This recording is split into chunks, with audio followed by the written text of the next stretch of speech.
bütün salih əməlləri puç eləyir, batil eləyir. 90 il Allaha itaətlə dolu olan ömrü toza torpağa çevrilir, külə çevrilir. وَلَوْ أَشْرَكُوا لَحَبِطَ عَنْهُمْ مَا كَانُوا يَعْمَلُونَ. Allah Teala buyurur ki, əgər şərik qoşsaydılar, onların etdiyi bütün əməllər batil olardı. Ayət peyğəmbərlər barəsindədir. Əgər peyğəmbərlər barəsində Allah Teala belə deyirsə, başqaları barədə nə deyə bilərik? Halbuki biz bilirik ki, onlardan şirk baş vermir. Allah Teala onları şirkə düşməkdən qoruyub. Lakin bu Allahdan bir çəkindirməkdir və bir xəbərdarlıqdır bizim üçün.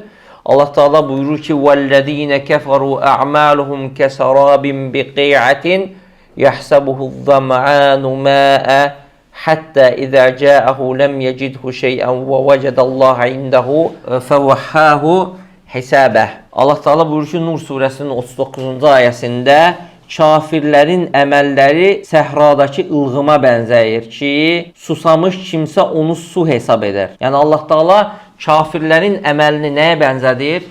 Yəni o şəxs ki, bütün ömür boyu 90 il namaz, oruc, zəkat, sədəqə, zikir, Quran, həc, ümrə, yaxşılıq, hər şeyi eləyib, amma şirk üzərində ölüb, şirk eləyib Allaha ölüb. Bunun əməlləri, bütün bu elədiyi əməllər nəyə bənzəyir? Səhradakı ılğıma bənzəyir ki, susamış kimsə onu su hesab edir. Yəni səhrada biri olanda, səhra ölümdür artıq orada. Suzan yanır, qarşıda nə görür? Ilğım görür, elə bilir ki, sudur. Ən suya ehtiyaclı olan vaxtı, suya ölür, həlak olur. Görür ki, nədir?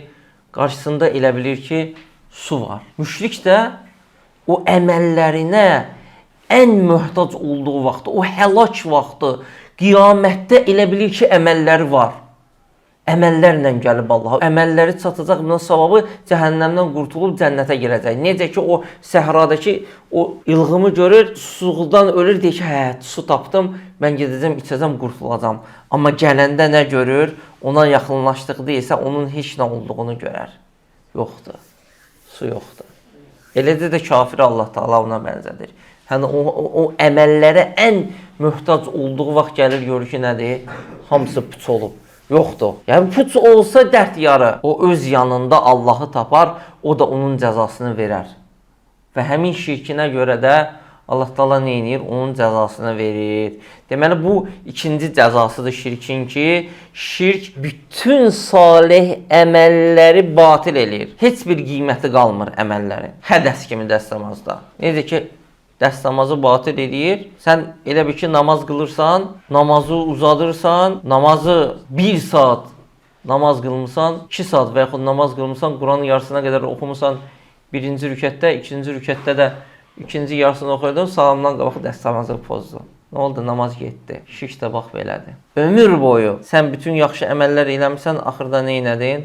Axırda şirk qoşdun. Həmin o ömrün ibadətləri zay oldu. Yəni deməli şirkin cəzası ən böyük cəzadır. Birinci, cəhənnəmdə əbədi qalmağı vacib görür. İkincisi, bütün əməlləri puç edir. Qardaşlar, bu qədər əziyyət çəkirik. Səhər namazına durursan, soğuk suyla dəstəmaz alırsan, oruç tutursan, susuz qalırsan, ac qalırsan, həcc, ümrə və s. bir şirk eləməklə, subhanallah, nə olur?